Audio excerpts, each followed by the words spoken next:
Oke, hari ini tanggal 13, hari Minggu, 13 Oktober tahun 2024. Kita sudah mulai buka lahan di Jasinga, kebun RB Jasinga, teman-teman. Nah, ada Pak Rido, nanti kita tanya, kita mau tanam apa aja di sini. Kita bentar, kita lihat view-nya di depan tuh. Wah, bagus itu gunung-gunung semua. Ini kalau kita lihat ya, di Jasinga ini bisa jadi sentra durian di Indonesia, teman-teman. Kiri kanan kebun top-top semua.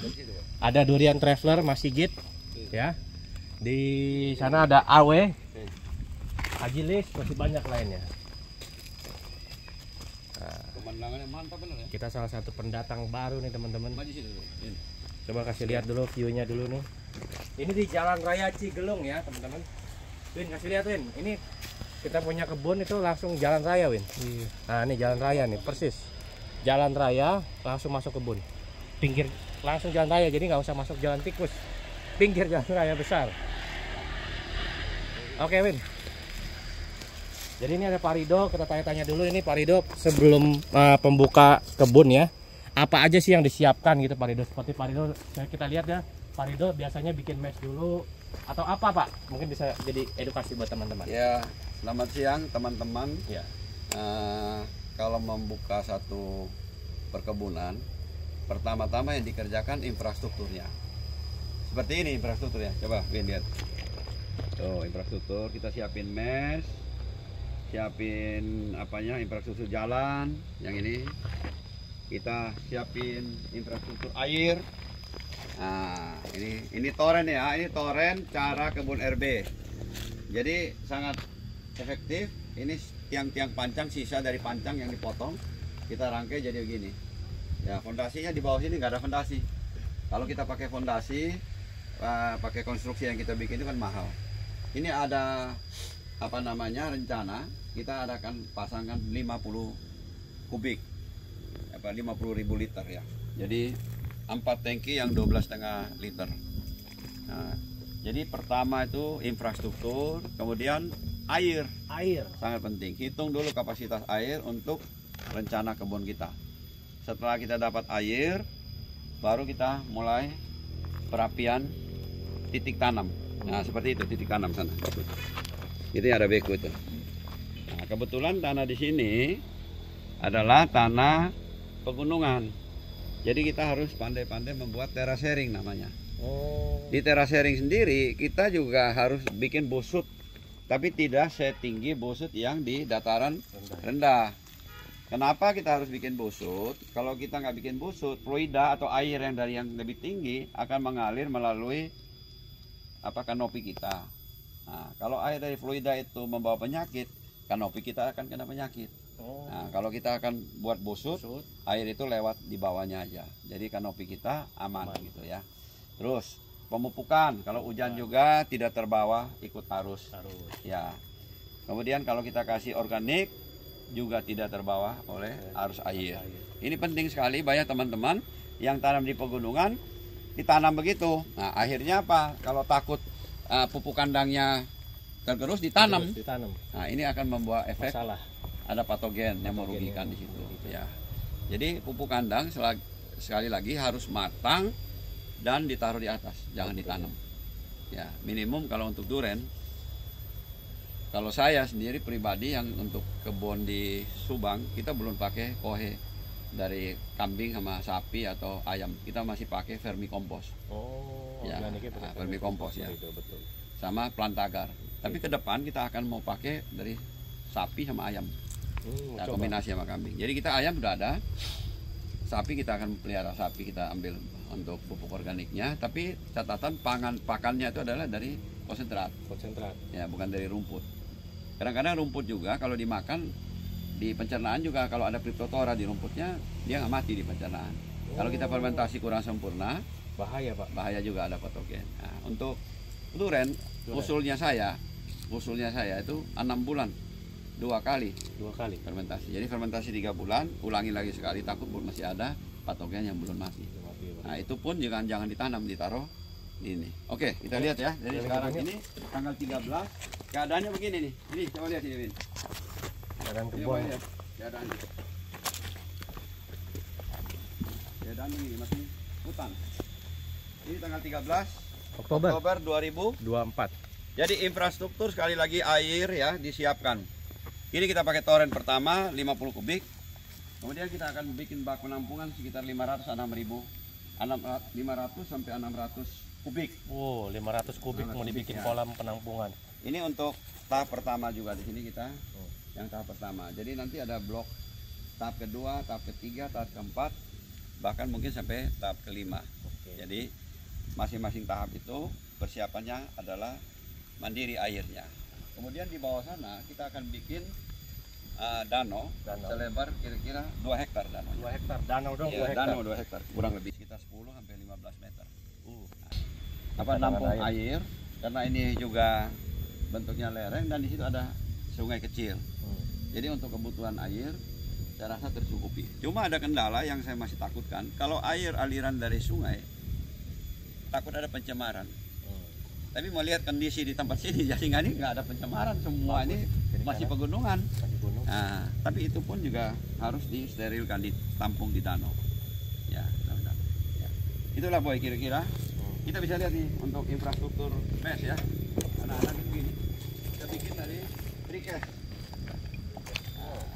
Precast apa itu precast? Precast adalah yang dicor. Jadi dicor, kita cor di workshop, kita bawa di sini tinggal kita pasang-pasang rangkai. Nah, kebetulan kita ada kerja struktur untuk precast ya, baik itu precast untuk fasad, baik untuk fondasi, baik untuk lantai, lap kita udah bikin. Nah, ini barang-barang yang reject dari sisa precast yang kita buat di apartemen atau hotel, kita bawa di sini. Jadi murah. Murah ya.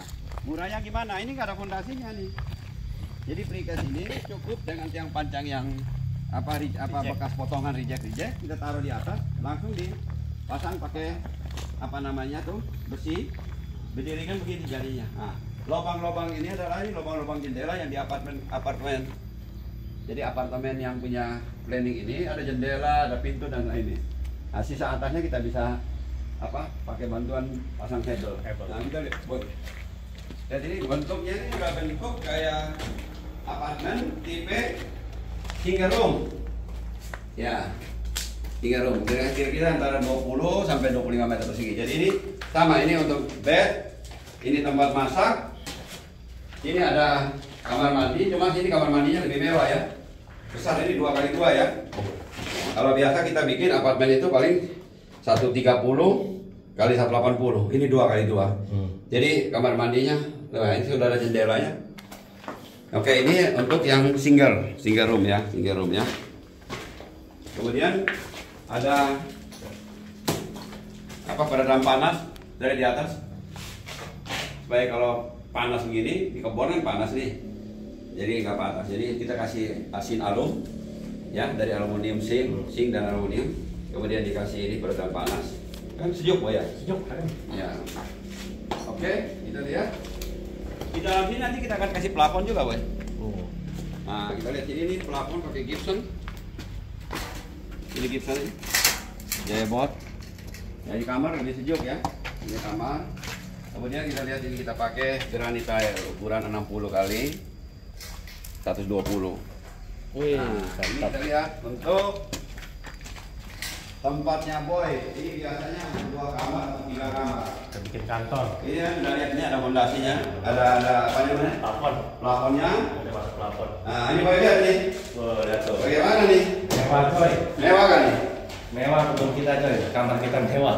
Nah, lihat dia punya sink aluminium sink aja, dia punya sink untuk cuci di tempat cuci piring. Ya, cuci beras.